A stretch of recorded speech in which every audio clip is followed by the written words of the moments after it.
Welcome to Rebecca Sounds Reveille. Well, today's show is going to be a little bit different. In fact, this is going to pique your curiosity and may expand your already known interest into something that you may have heard about or have been exposed to.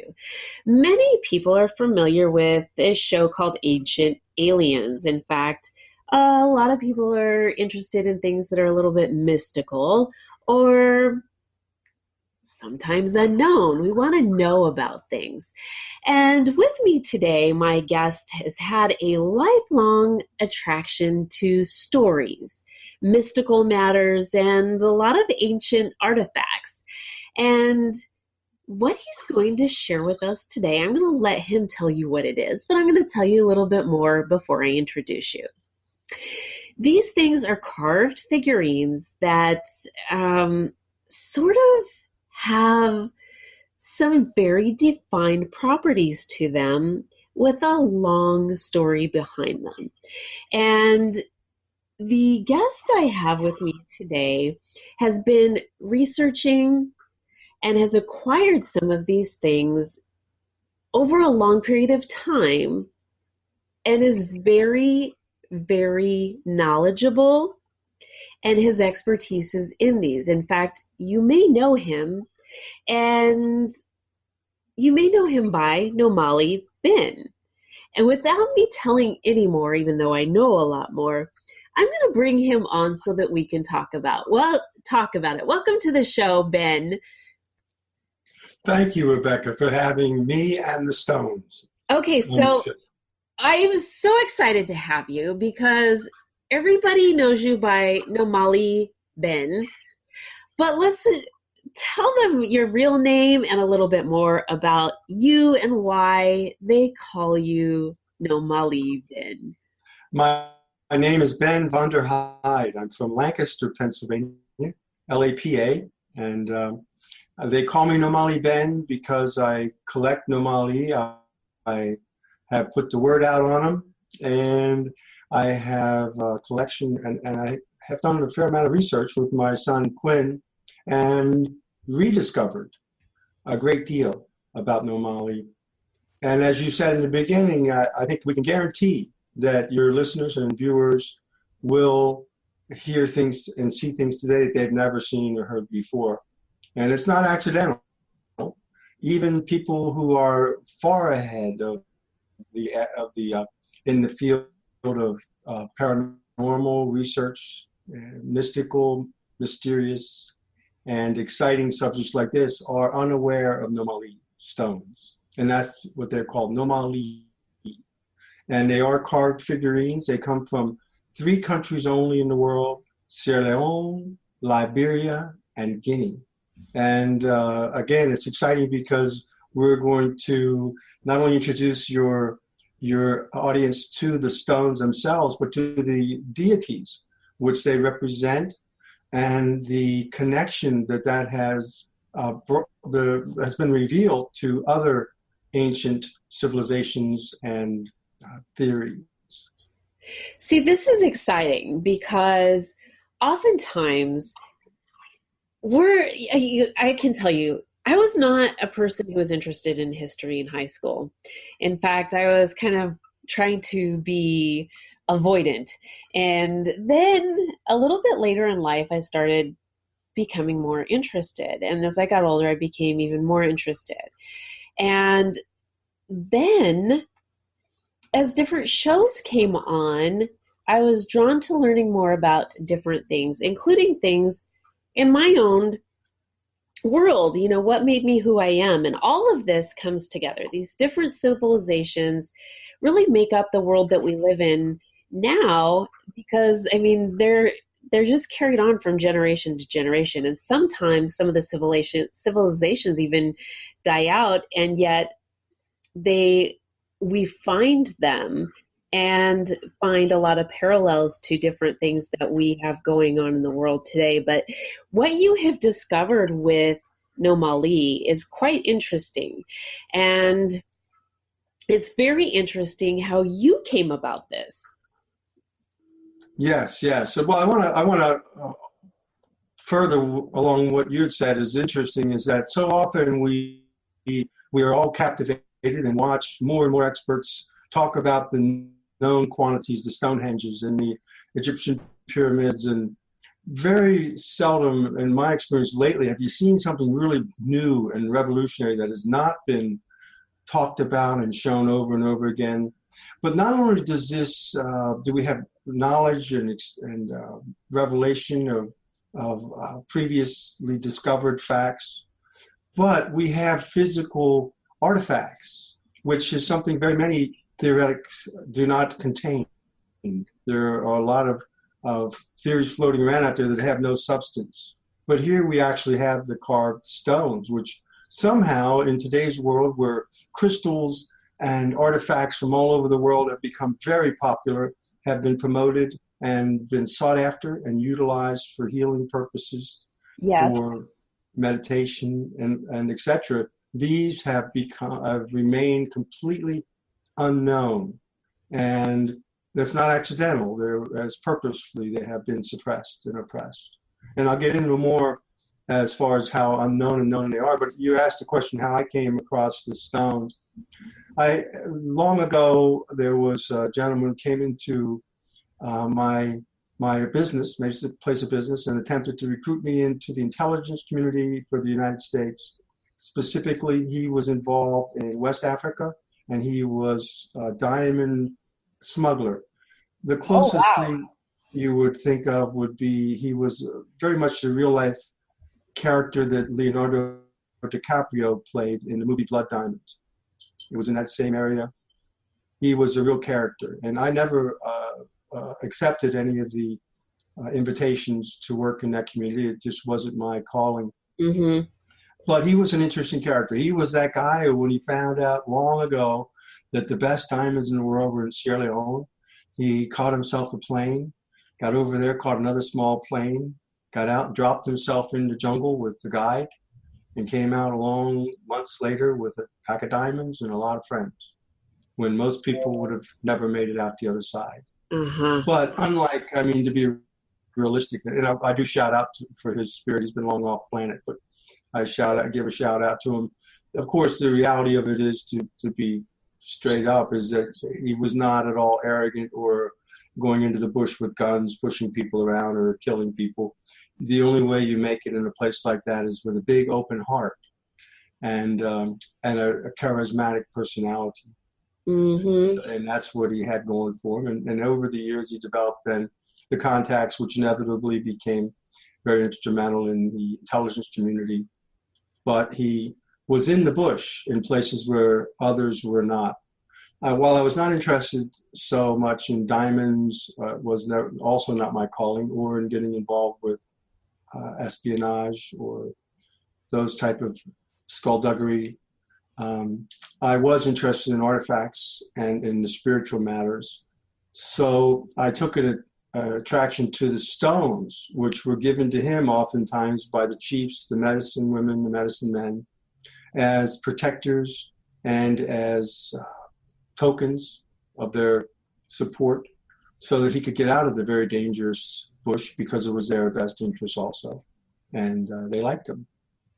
And I will say this too, and end on the Bill matter, what needs to be said is that while he came into the bush for the diamonds and for greed, after many, many years, and he would go in there sometimes for 6 months and it would be 2 years to come out. Years into it, he would call me, and what he had captured his heart were the people. And the children would come running when he'd go into a village. And so in the end, that's where his heart was, and even greater than his greed. That is really interesting. And so here you have these figurines. Now, how many are there? There are an unknown, but there are quite a few Nomoli. And I guess it's a good time to talk about unknown and known. When we finally, after years of owning them, I stepped out and tried to identify others who owned them. Natural thing you would do. And I Yeah. came to find that very few people owned them. In fact, almost no one knew of them. I was able to hook up with Professor Kwaku Ofori Ansa, who is a foremost expert, world expert. He was the art professor at Howard University for 37 years, retired, and the curator of the African Art Museum of Maryland. And he was amazed and astounded that we had such a collection, and asked us to, and we did then exhibit them for a couple of year period of time at the museum, recognizing how unusual it was and wanting people to be able to appreciate them. What kind of response did you get there? The response to the museum was phenomenal. In fact, there's a video on our website, ancientalienstones.com, which has the professor and the curator talking about the response, much greater than they anticipated. And it was the first time in their history they had a stone-focused exhibit. And they kept them in there a lot longer than they anticipated. And we had a number of events. I got to speak at the museum a number of times. It's quite thrilling. And again, interesting, because I'm not anyone who I would have thought myself would have rare relics that other people didn't possess. So the professor asked us to work with him on a book, and because there is no book. So we began to reach out, and my son reached out over a period of a year and a half in front of literally millions of eyes through the social media and the ways that they do it nowadays, and asked for anyone who had any information or experience with Nomali, because they are utilized by the shamans and they are used for healing and fertility and other purposes. So we wanted to know if anybody had experience with them, and we found over a period of a year and a half, we went focused with groups that are into healing stones, groups that are into ancient civilizations, ancient alien theories, those who are into alternative forms of healing. And we found, without exception, that not one person had ever heard of Nomali stones. It was astounding. I was amazed. We went to the show, went to the New York, outside New York, the Gem Show, and set up at a booth. And for days, people walked by and no one had ever heard of Nomali stones. They That's knew really all these interesting. What's that? Very interesting. Yes. So we went to MUFON, Mutual UFO Network, international show, set up a booth. And we're thinking, okay, these are the people that have been studying aliens since long before I paid any attention. These are the world's foremost experts. Certainly, they're going to know of Nomali, and I'll tell you why, because they are gods. We'll get into that came from the skies. So they fit in that genre. And we went to the show, and lo and behold, not one person at the show over the days we were there had ever seen or heard of Nomali, including Bill Burns, who was the keynote speaker, and started the UFO Hunters TV show long ago. Had never seen Nomali stone. So we were also moved by the fact that people were coming, and they were coming to tears. There was a healing at the show. A gentleman who was asked if he could have a healing with two women who were his shamans, and they sat with a stone and had some type of an amazing shift in the way his consciousness and his movement and everything. You could almost feel it. Another woman came in crying, thanking us for bringing these stones, and others would read the stones, what I call stone whisperers. I'm getting ahead of myself. Okay. They're completely unknown. So, all your listeners know that it's because Rebecca is somehow tuned in that she got in touch with these stones and responded to them and resonates with them, that you're going to experience them for the first time today. But we did find that they are known. In fact, since the 1400s, Portuguese sailors discovered them when they sailed into West Africa. First written about in 1855, Thompson on Africa, New York. Written about in the 1890s, written about in 1817 by Walter Thompson, Walter Edwin, yeah, thank you. My memory's over there behind the screen. Walter Edwin. And he had some interesting things that he wrote about him. And then you move forward to the 1950s. And of course, I'm sure most of your people will know Thor Heyerdahl from the Kon-Tiki. Thor Heyerdahl, who sailed the Kon-Tiki, or drifted 5,000 miles to prove that the Peruvians were likely the ones who first discovered Polynesia. More to the point, he was proving that the ancients viewed the waters as thoroughfare, not as an obstacle. But if you're not familiar with it, it's a great documentary. There's a movie that was made, and it's just an amazing story. But Thor Heyerdahl also led the first expedition to Easter Island in 1955. And he found stones in caves. Very few of your listeners or viewers will have heard of these too. We all know the giant stones on Easter Island, but there were very few small stones found in secret caves. You're probably familiar with those.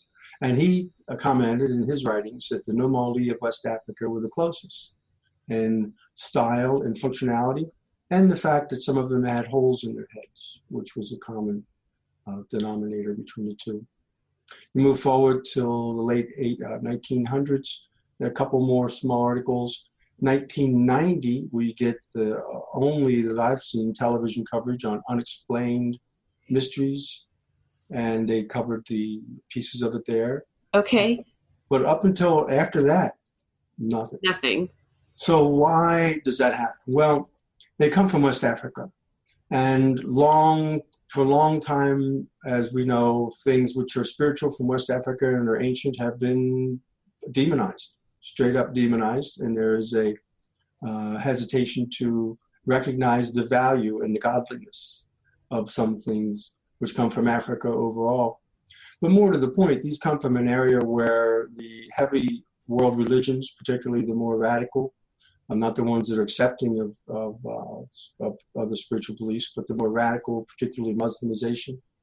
And with that comes persecution and destruction of the beliefs and the stones, and anyone who would be practicing with the stones.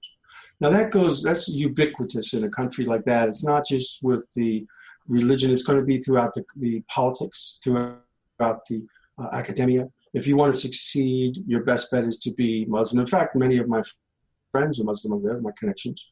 My friend Bill Diamonds, when he was in West Africa, he was Muslim. When he was in America, he was Christian. So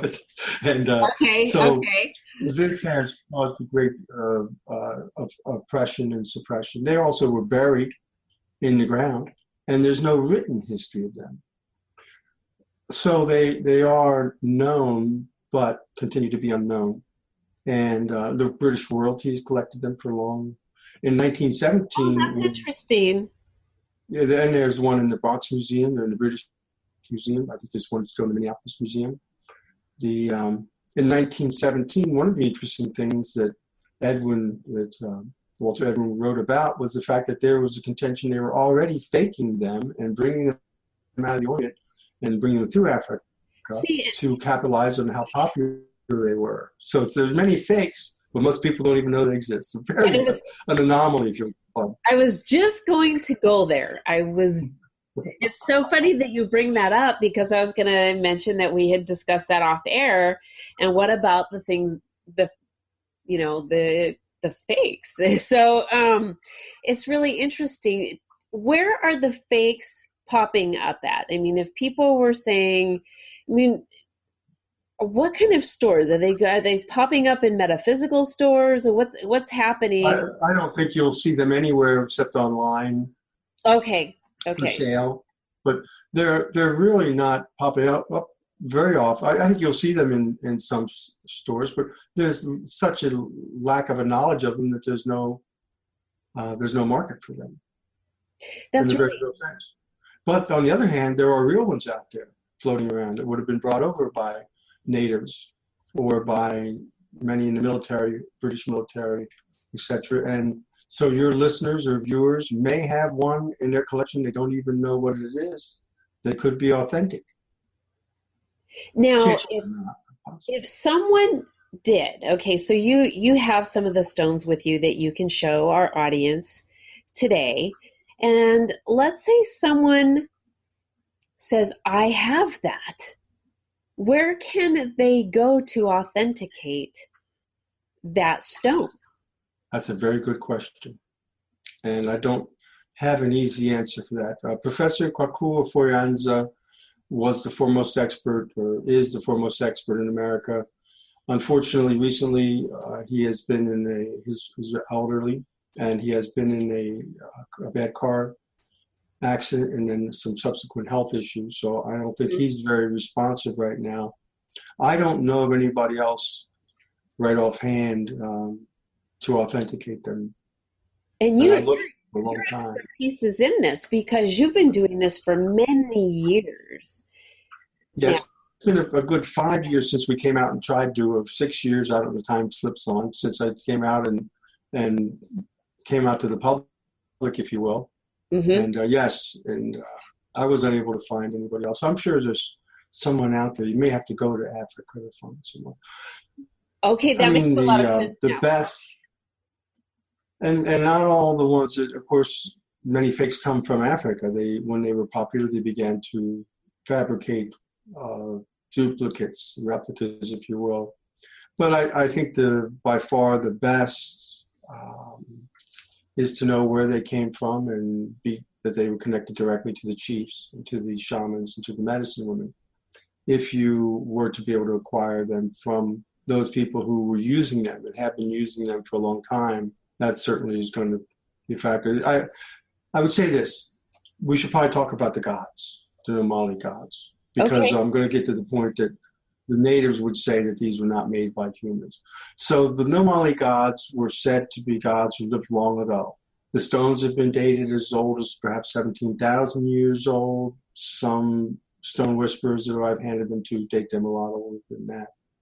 The Nomali were gods who lived in the heavens, and they misbehaved. And as a result of their misbehavior, they were forced to live amongst the humans. They were considered gods in stone. And you would think about that the way if Iron Man came down today, or back then, he would have been a god of stone. Not that they were stone statues, they moved, but they were made of material that was as hard as stone. From the natives. They were large. They had protruding eyes you couldn't look into because they were as bright as the sun. And when they spoke, their voice was so pronounced that it could be heard in villages far away. They blessed people with many blessings. They taught them better ways to live, what is important, and led them down a better spiritual path. And the natives believe that they gave these stones, the original Nomali stones, were created by the gods and handed to their ancestors to utilize and to continue the blessings that were gifted. Okay, so each stone has properties that heal or provide some kind of a blessing. Yeah, there are many different variations. There are some constant ones, and I myself have kind of refined into categories because I don't know if any others who have. And I start on the far side with the ones which look like the Nomali gods. And let me just grab one of those. Okay, so I definitely am going to put my glasses on here so that I can get a very close look at this. This is the one you saw on the Ancient Aliens television show, of course. And this one we'll talk about later also. But you'll see that he has a short legs that are squatted. He has large eyes, lips, and large nose and flame nose. Mm-hmm. And this particular one is a Mahanyadi. This would be a chief stone. So, but anyways, this stone represents essentially a Nomali figure. It is not humanistic in its characteristics. It's Nomali, it's short, squatty legs, and the other features. On the other end of the spectrum would be Nomali that are humanistic in form. That look almost exclusively humanistic. In the middle would be ones like this again, which he qualifies as, which are combined. They have qualities of the Nomali, which is the crocodile energy, merged into sometimes a more humanistic figure, and that would be a combination of the God's powers and blessings infused into a human. Okay, so if you hold it up again, the Nomali, okay, so this is the chief. And while the chief doesn't have sort of, as you said, humanistic representation features, they're kind of miniature. the way that it's shaped first reminded me of embryo. It seemed embryonic, like, so that's a sort of almost life, the beginning of life, that is, so it's sort of like the chief life, and then I don't know what, what the rest of them look like, but sort of developing after. It's very interesting that you mentioned this. So each one sort of has a job then.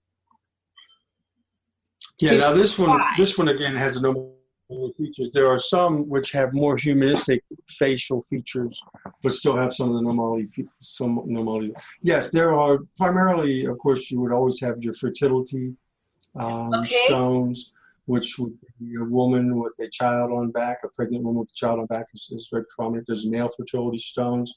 Then there are those that are for a chief, which would carry all the attributes you would want a chief to have. Not unlike many cultures in history, the natives would believe that the chief was connected to the Nomali gods, if he's a good chief. If he's connected to the Nomali gods, then they're going to have good fortune and prosperity and health. And if he's not, then not so much. So they would look for a chief to be infused with the qualities of bravery, of fairness, of justice, of love, of nurturing, of being able to protect. All these things they would want the Nomali gods to infuse into their chief, and there would be a stone that would be the chief's stone of the Mahanyadi. There's a specific name of the Nomali which qualify into that category. But there are also, on the other end, as I said, there are some which are, like, for instance, we have one which is a woman with a child, nurturing and feeding the child. Those are intended just to be protectors for children and from others, but also to help the society remember the importance of nurturing mothers and children as a society, as a culture. I'm sorry. No, I'm just fascinated by this. And so and then many others. There are many other variations. There's one other group which is very interesting, and that is the ones which we only have a few of, which have the elongated heads. And this one is a little bit of an elongated head, you can see. Oh, I see it. And a little bit of almost a helmet. Now, this is a better example here. This guy almost looks like he has a helmet on, if you look. Oh, how interesting. So there are some which conform to those that people ascribe to ancient alien influence in different parts of the world. And so, yes, very many variations. So these essential properties that they give, for the person that has one of the stones, do they have to touch it to be able to see or reap the benefits from this, or is it something that just by having it within their house or the certain radius? I mean, how do these stones actually, their attributes work?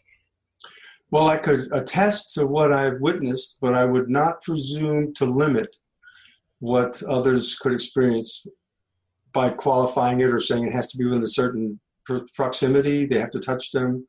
I don't know. What I've seen personally, though, is that people who have acquired the stones and have some who have just only touched them have had very profound impact. As you may have watched on our website, Jeff the Shaman in Florida he's the first one, shaman, an American shaman, currently operating in Bradenton, Florida, a real neat guy. And he's been using one for about a year and a half and had some amazing results in his healing. Others have had, again, profound results. What I've seen is some people, when they touch a stone, they'll almost look like they get shocked and their head will go back. Oh, interesting. And they'll start to talk and they'll say that they're experiencing this, it'll go back in time. So I would say that the most dramatic results have certainly been when people have put their hands on them and touched them. Recently, we did as far as I know, is the first ever meditation with the New Hope Metaphysical Society, and 22 or so random people showed up. I spoke on the Nomali, and then we broke into groups and did meditations, and then we did a circle and put one stone in the middle, turned off the lights except for black light. And it was quite an interesting and amazing experience. It was, we just let it go, and people, there was oming, there was singing, there was chanting, there was laughing at one time. It was just quite interesting. And the people there, one thing that was consistent was that they said it was unlike any energy that they'd felt before, but all very positive. A very different experience than what is out there. And so if someone's wanting to learn more and get connected with you and find out more healing, what can they do to learn more and get connected? I'm going to let you share all the information with the audience. Well, certainly would suggest that we have tried. My son has put together the website because there was such a lack of knowledge. So as far as I know, the greatest compendium, if you will, of knowledge on Nomali is going to be under ancientalienstones.com. We are making some of the stones available from our museum exhibited collection. And our intention is to follow what occurs with them on camera and film it, and to utilize that to produce a reality television program to demonstrate the results of when they're utilized by people of different modalities. We're essentially looking for those who would be excelling in their field, in their modality, in their newly emerging health healing process, or ancient healing process, or scientific evaluation. We're open to all of these things because, as far as we know, none of them have been done. So we're very interested in putting them into the hands of those who, as we would say, activate the stones and are activated by the energy within the stones, such as I mentioned, Jeff the shaman. And but again, I don't know that I would not deny that some people could pick up energy just from looking at them. Some have told me they look at them on their website and they pick up energy, so I'd encourage them to do that. Some might be able to get a positive vibe from even the replicas, the fakes. I mean, I'm not anyone to limit anyone's ability to get blessed any way they can. So but you have definitely seen and heard a lot about this. Your expertise in this area is just growing and growing. You're finding more, and now you're going to take this on location to really follow this and document what is going on with a number of the different pieces. So the audience do you want them to email you, or how would you like them to connect with you if they... Yeah, email's fine. Ben@ancientalienstones.com. But I'm also an old-fashioned telephone guy, and the phone number is on the website. Perfect. I want to just thank you so much for sharing this information with the audience, because this is something unlike anything I think anybody's heard. I didn't know of it, and even people like you said that are following a lot of the things that are out there, this is really something that hasn't been really widely known or discovered, and you've got something that is very important to follow and see what comes of this in more. This is just, I'm just really amazed at what is going on with this. And so I've got to share with the audience again what your website is, ancientalienstones.com. Definitely, if you think that you would benefit by being a contender with one of the stones and would be able to be on a reality show with all of this being followed from step by step with what's happening on this, you'll have an opportunity to do so, and do so by contacting Ben at ancientalienstones.com. And I want to thank you so much, Ben. Is there any other social media that you are on right now that they can connect with you and follow you that way as well?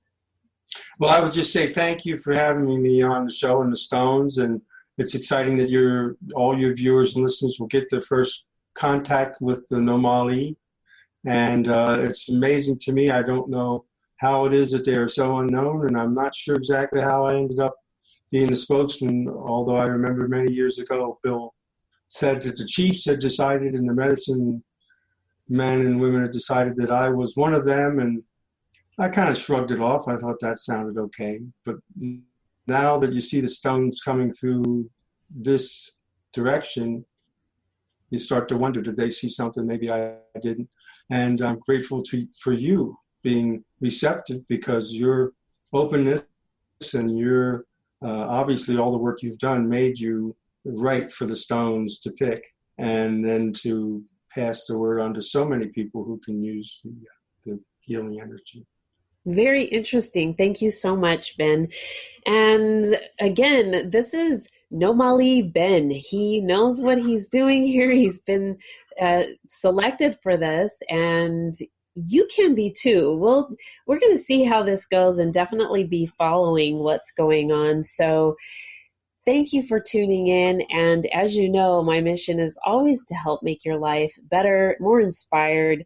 And I think there's some things that you can get from this. It definitely has been educational. And I'd like you to follow not only Ben, but this show, because this is going to be tracking a lot of what's going on with Ben and the ancient alien stones and more. So I appreciate your attention today. As always, I do. Please share with your friends, your family, your colleagues, the people that you know and the people that you don't. Thanks for tuning in to Rebecca Sounds Reveille.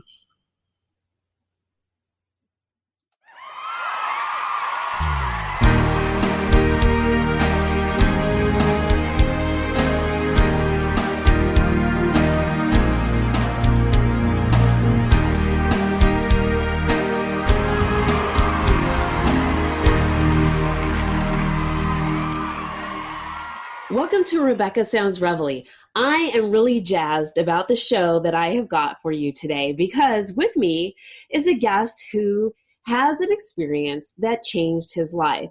And that experience has changed many other people's lives. And in fact, he's gone on to become a radio show host, a writer, and he's taught a lot of people. His background experience is something I'm going to let him share with you. But let's just say sometimes in life we see ourselves one way, and that way can change the way we do things in the future. In fact, so much so that his story is going to be something that may make you think about your own. And he's going to tell it to you in his own words. He's a radio show host right now. His show is called That Anger Management Crap. He's broadcasting on Big Heads Media. He's also a writer, and there's more to that. And he's going to tell it to you now. Welcome to the show, Matthew Plotner. Hey, thank you for having me. I really enjoy it. I'm excited, and I really want to just welcome you to the show, because I think that the story that you have is something that's going to really broaden a lot of people's lives in a scope that they had that was very narrow. Can you start with what made your journey what it is now? Short story is 24 hours in jail for domestic violence, aggravated assault. Totally revolutionized the way I look at myself. My wife and I had been married at the time for about 4 years when all hell broke loose, is all I can say. We had an evening where we both had decided that was the end, and it kind of spiraled into me going to jail that night. And I got out, went to court. They said, "Hey, you have an anger management problem." Like, no, I don't. I don't have any problem. I have a stupid people problem, but I don't have an anger management problem. So I went to a class. 12 weeks was all I was actually required to go. 3 years later, I'm still sitting in the class with the same teacher. He's looking at me going, "You're teaching the classes. Why don't you get certified open your own class, start doing these classes for yourself, and actually make money for it instead of just working for me. So that's what I did. I opened my own, and I taught for the state of Georgia for, all told, about 10 years. I taught domestic violence classes for the state of Georgia. That's a long time. I finally had to quit after it was obsessing my life. I was not spending time with my kids. We have 3 kids now, and I was working my regular 40-hour job, plus doing that at least 5 nights a week. So one day my oldest daughter comes up to me and she goes, "Daddy, why aren't you ever home anymore?" Oh, yeah. Okay, it's time to scale back and stop teaching for the state and maybe start doing it for myself, where I can set my own hours on my own schedule and do it kind of for me. I think that that's so important, that we always look at the healthiness of our own situation so that we can help other people. And oftentimes we forget about what they tell us on the airplane, and that drop down mask of oxygen comes, and we're supposed to put that on first before we go and help anybody else. And those of us who help other people, we don't think about all of that. We just go out and do. And you have a passion in this because you saw things one way, and then you had an opportunity to see things a little bit different. And it's really interesting. Sometimes we're forced into seeing a situation, and that forced situation sometimes is the best thing that could have ever happened to us. And initially we don't see it, right? Oh yeah. No, it was crazy because I never thought of myself as angry, violent, controlling, none of those things. And it was about 6 weeks into the class, I was talking to the instructor, and he looks at me after I say something. I remember what I said. I said something, and he looks at me and goes, "So how is that thought process working for you? Are you happy? Are you enjoying your relationship, your time with your wife?" I'm like, "No, not really. It's kind of miserable, and it takes a lot of effort out of me to make her do what I think she's supposed to do." I'm like, maybe you got a point. Maybe I am controlling in a way. And it still didn't want to admit that I had control issues, but I was like, okay, maybe I am not giving her the space that she needs to be comfortable in our relationship as well. Well, this is pretty neat because with that kind of light bulb moment, you went on to then not only change your own life, but change other people's lives. And this is something that I just embrace so much because I think that's what it's about, helping other people. And one of the things that you did, like what I did, is looked at, okay, so I can make an impact here in my little realm, right? In this little circle, but I can also really impact a lot of people through writing and getting that information out there. And I can also do that through broadcast, whether it's, through the medium of radio or video, but one way or another, I can reach a lot of people this way versus just in a small setting. But I also think that all the avenues put together really make a difference. And so I'm really excited about what you're doing. And so you've been with Big Heads Media for a little while now, and you're starting to see a big change. I am actually, yeah. I was just perusing my stats not long ago, and I realized that I've now been heard in over 50 countries. My biggest audience other than the U.S. is actually, oddly enough, Australia, which is weird to me. I'm still shocked that other people outside of my little circle of friends that tell me to just shut up when I start talking anger management and stuff want to hear what I have to say. It's crazy to me, especially because I have no formal education in any of this. I don't have a degree in psychology, sociology, nothing. Everything I learn and have taught myself has been through a massive library of books that my wife has finally told me to slow down on, and I absorb it all, read everything I can get my hands on. Well, there's some very famous people who are self-educated. In fact, there's presidents who taught themselves law. And so I don't always say that formal education is right. You can become self-educated, and also common sense is there too. There's a lot of factors that come into learning, right? But I think the biggest factor in learning is the willingness to learn and absorb, and then to apply what you're learning, and to be open to that. Because if you're not, it doesn't matter what school you're in, whether it's the school of hard knocks or what, you'll just keep making the same mistakes over and over, and you just won't get anywhere. So we have to be open to learning from our own mistakes and from the things that other people share, and then even reading up and doing our own stuff. The nice thing is with the internet now, as much as we don't want to say that we are learning, every time we go to an internet page and we read through somebody's blog, or even you read online books or whatever, we're absorbing all of that, and it is learning. So there is a bigger educational factor that way than we've ever had before. So this is pretty neat. And so you also have done some writing. Can you share with the audience a little bit about that? I've wrote a few blogs. None of them are active at the moment. I'm actually currently working on a actual book. Tentative title of it is Take a Deep Breath and Count to 10 and Other Anger Management Crap. I love it.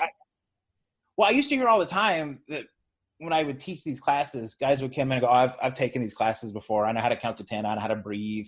I know how to do all those things they taught me in other classes. Like, yeah, I'm not going to teach you any of that. I know you know how to breathe. I know you know how to count. I don't care that you know how to do those things. None of those things are going to help you now find a path out of destructive anger. So that's kind of where the name came from and how the title of the book came about, because so many people are like, I don't need this crap. I don't need any of this. And I think everybody does. I think everybody is benefited from learning how to evaluate their emotions beyond just the standard kind of happy, sad type thing. It's true. I think everybody does. It doesn't matter where we're at. Nobody's perfect, and emotions are there. There's so many personality tests. There's emotional tests that people take and find out where you're at, so they know what kind of job you have and this and that. But there's one thing that they don't teach in school, and that is, well, there's a few things. They don't teach you about your emotions. They don't teach you about communication. They don't teach you about relationships. And those things are everything that's going to get you where you need in life, with your interpersonal relationship, as far as, beginning to have a family or whatnot, and then business side. So those three things, they're really the foundation to everything, and yet they're not taught. Why? Yeah.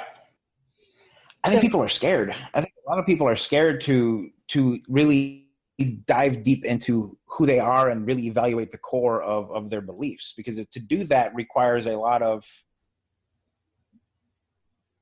willingness to kind of look at yourself objectively. And it's really hard to do. It's really hard to look at yourself through an outsider's lens and be okay with what you see, and not, I don't know, I'm trying to think of the right way to say it. It's really hard to look at yourself through the lens of, am I happy where I'm at now? No, that's true. That is true. And thinking about what I've said in the past, what I will say in the future, and think before you speak. Oftentimes we say things and we can't take those things back. And so kind of beginning to identify the self-talk that we have, and just a lot of, like you said, interpersonal things, inside introspection is really important. You're really hitting on some things. And I think, let me ask you a question. In all of the classes that you've had, were the majority of them male? I would say 80 to 85% of it was male. Okay. Because I'm just wondering how much on a ratio, is this a gender kind of thing. And because women supposedly speak so many thousand words a day and men speak so many less a day. And so does that mean we get more emotions out and are able to, I don't know what it is, but because you're seeing this and you're seeing this from a male perspective, I'm wondering. I think it has a lot to do with how we're raised. I think men are raised to be stoic, to not be emotional, right? It's the playground. There's always that kid that gets hurt and he starts crying. And the first thing you hear out of the teachers or even other students is, man, men don't cry. Men aren't emotional. Be a man. And women aren't taught that. Women are taught to be nurturing and caring. They're given baby dolls and play house, and they're taught to be loving and caring and the broad range of emotions to really access it.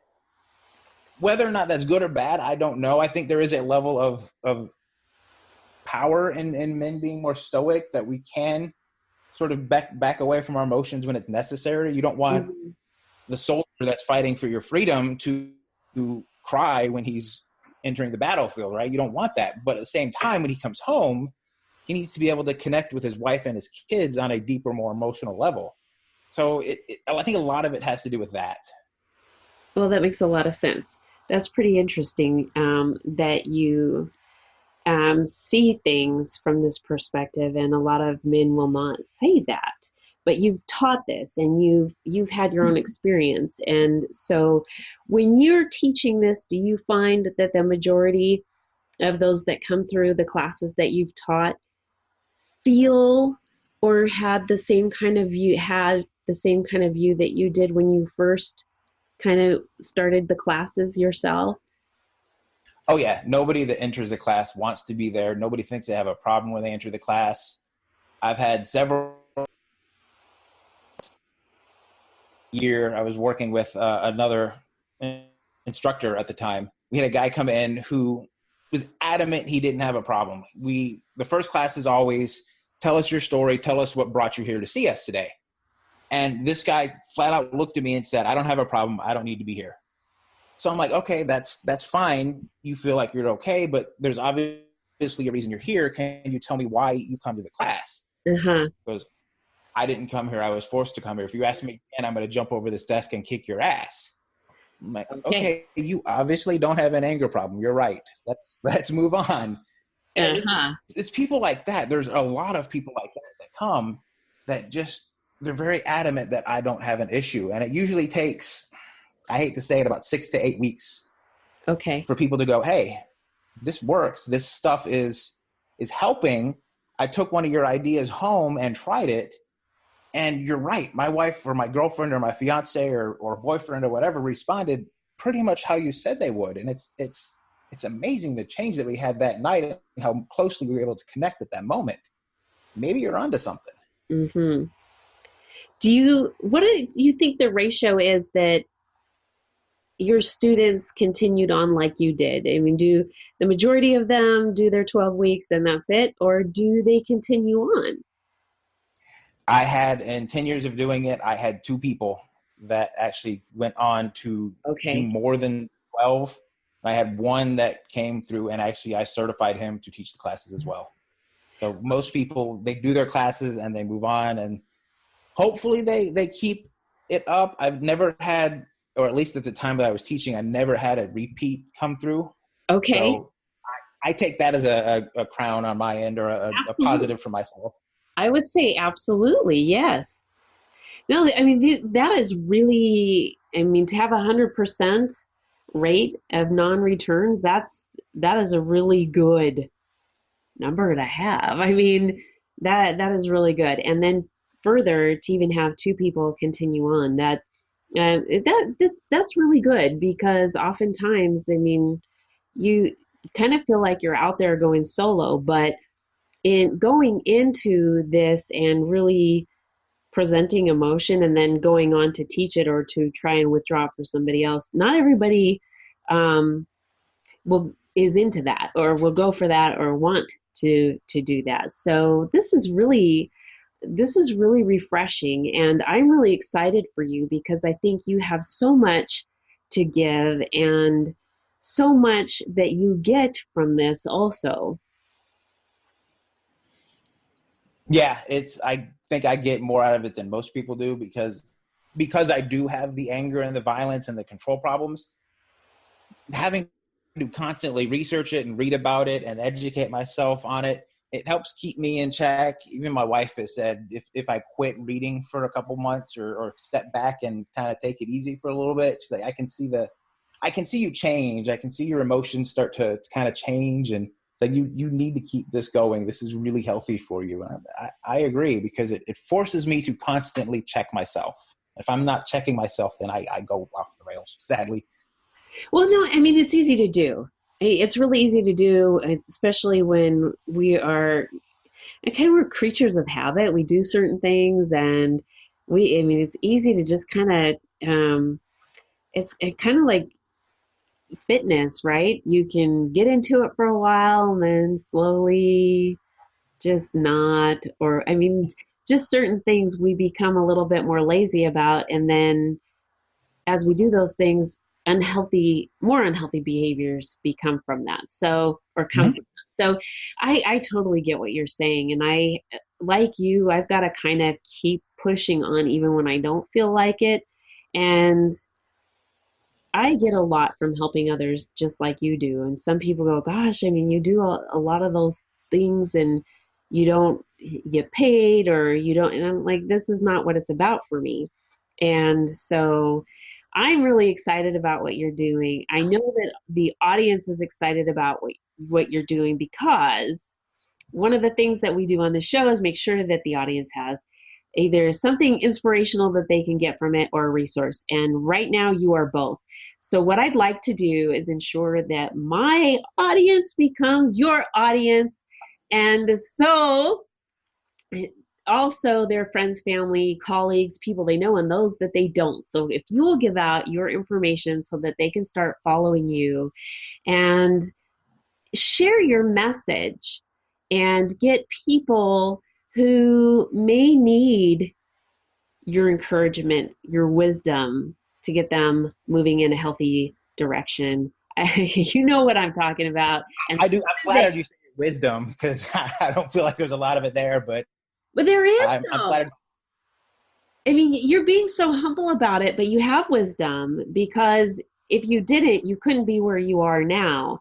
And I think that this is a really important thing that you're doing. I think that this is the girl part of me. Nurture this so that we can help this grow. I think that this is really important. And with the creation that I've had, Victims Overcoming Traumatic Events, and the domestic violence program that I have, I really, really, really want to support this with what you're doing and share for those who really need to get in touch with you, because you are going to really continue to mentor and make change. And so please share with the audience how they can get in touch with you.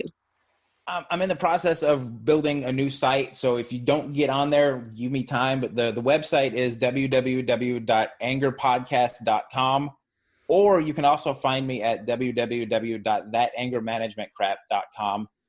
Find me on Facebook, Twitter. I'm on all of the podcast apps there are. It's easy to find. Hopefully it's easy to find. If not, shoot me a message on. Oh, yeah. This has been so exciting. Thank you so much for being here with me and with the audience today. And thank you for everything that you're doing. Oh, thank you for having me. I really appreciate it. I'm so excited.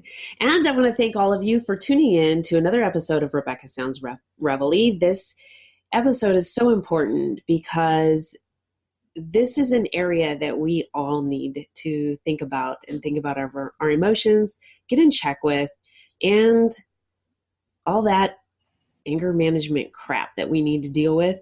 And you know who you need to go to for that, Matthew Plotner. And you can also listen to him on Big Heads Media, just like you can with this particular episode as well. And like him, we're everywhere. But we want you to make sure that you get his information everywhere, because I think everybody needs it. So thank you for watching. Share this with your friends, family, colleagues, those you know, and those you don't.